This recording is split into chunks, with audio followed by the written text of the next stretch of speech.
Jordan Henderson, is there an update on his fitness? Is there a fear that he could be out for a while? And could you look to make changes to your side this Monday after the physical demands of Madrid? Well, Hendo is... It could have been worse.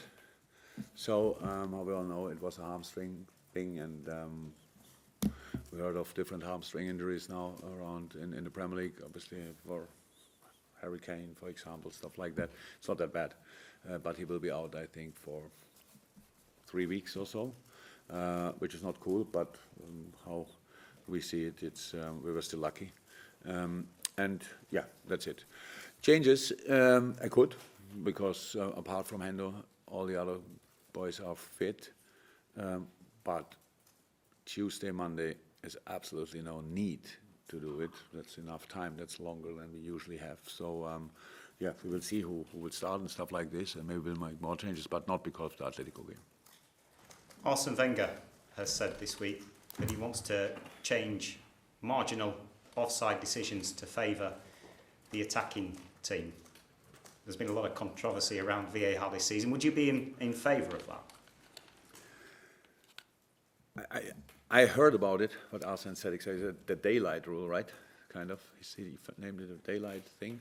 Not sure about that. Didn't think enough about that. When we spoke with the coaches about it, we thought what could make it easier as well. That we just say as long as it's only whatever it is, your toe, your foot, offside, stuff like this, it's offside. Apart from that, it's not offside. Like, go higher. No armpits anymore, no shoulders anymore, no all that stuff anymore. That would help, I think, as well. So I think the people think about it. I hope they involve a few sports people. So I'm happy that Arsene Wenger is now around there and maybe giving some advice, because it always feels a little bit, it's all good in theory, and then when you have to prove it in practice, then it's like, oops, that doesn't work exactly like that. So in the moment, for me, the offside rule is fine.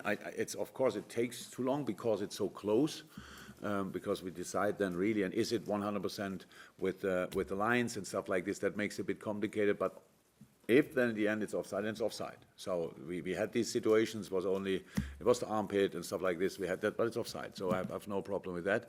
Just we have to make sure that we help the people a little bit more. And the thicker line, what I think the UEFA brought up or whoever, could help. All that stuff, but there will be close decisions in the future as well. There were always close decisions in the past.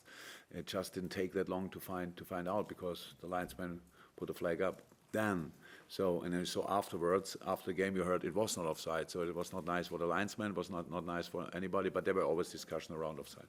I'm happy that we discuss it. I'm happy that there are different ideas, and I hope in the end it will be the right solution. That would help massively.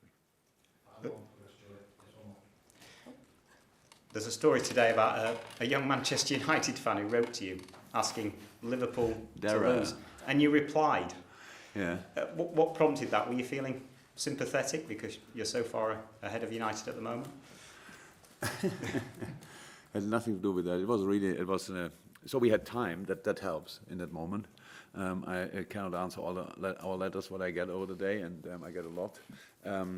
And it was just nice. It was nice. It was cheeky. I said we had time that day, so I read the letter and I replied how the world is now. It's a private thing. I get a letter. I respond, and the next day it's in the newspapers. But I don't like that too much. But all fine. No, I have no problem with supporters of other clubs. I think and hope.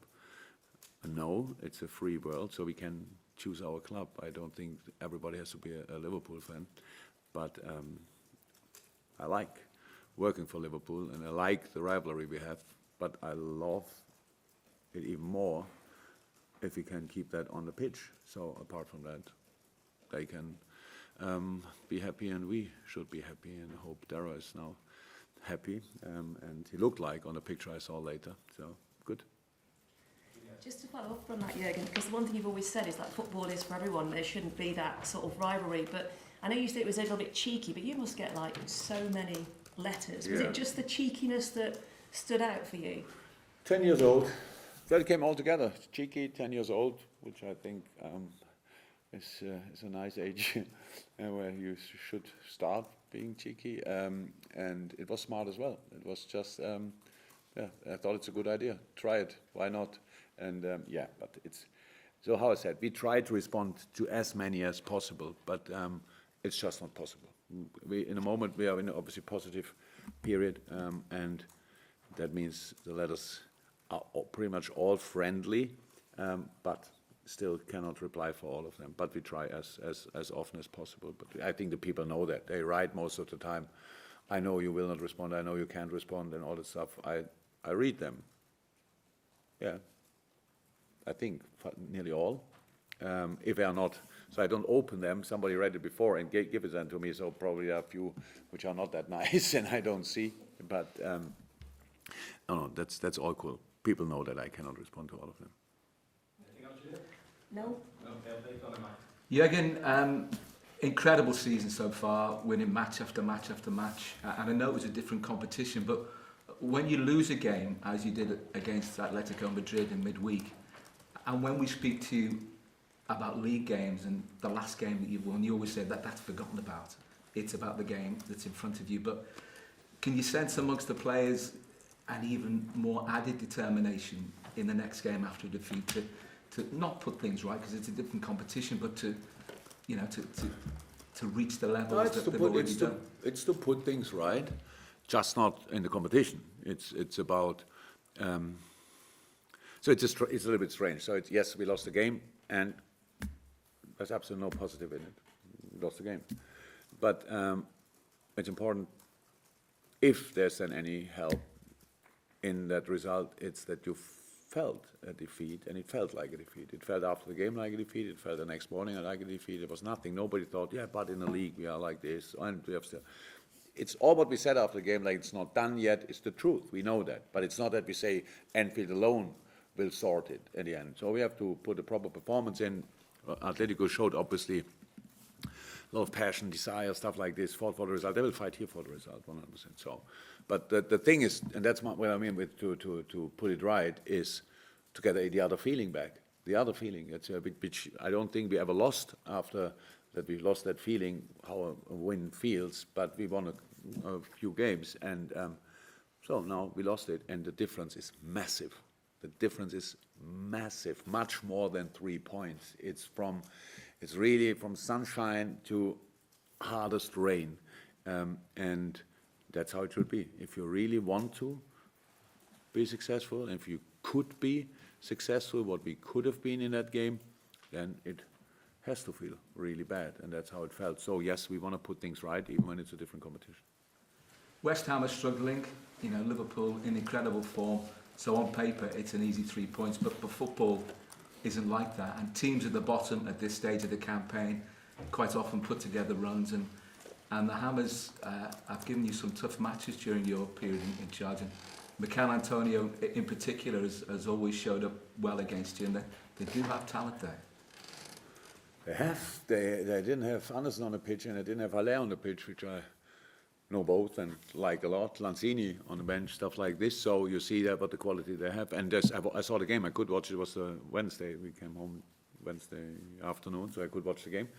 I saw it, and with all the brilliance which we know about Man City, it was a set piece, the first goal, and the second goal was it was a super situation from Kevin De Bruyne, obviously, but at the end was a little bit scrappy with Bernardo Silva, and then he takes the ball over, and it's kind of a 1-2 in the box. Super goal, but not outplayed like you would expect when City is on the pitch. So they fought really hard. They defended the box with all they had. Didn't have a lot of possession, obviously.